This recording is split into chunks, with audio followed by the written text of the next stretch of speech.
पुरी समुद्र एक भासमान पत्थर मिलता। यही भासमान पत्थरटी गोसाणी भसाणी समय माटियापड़ा जोगमाया लेन शुभेन्दु जाली पाई।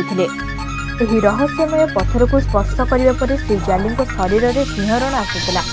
यह पत्थर संपर्क में श्रीमंदिर सेवायत शंभुनाथ खुंटिया को जणाइबा परे दुई जण जाक भासमान पत्थर को परीक्षा करने तीर्थ पुष्करणी मार्कंड को जाइथिले।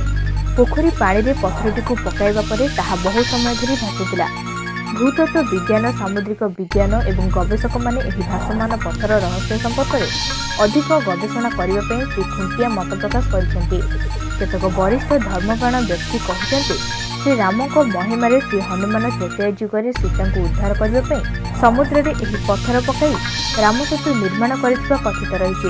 सही समय यह पत्थर बोली कहुछि।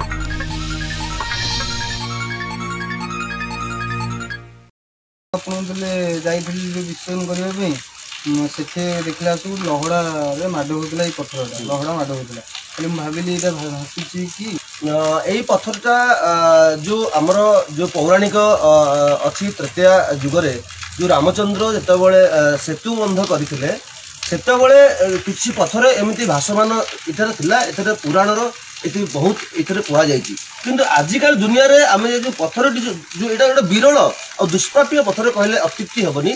आम जो ये पत्थरटा पाइचु ये पत्थर को बर्तमान विज्ञानगार को पठा जाऊ। बर्तमान ये पत्थर जे कौन आउ अच्छी जिनस एक टेस्ट करा जाऊ। आउ एटा जो पिलाटी पाइची ताकू यार प्रकृत मूल्य दे एटा ये रखा जाऊ।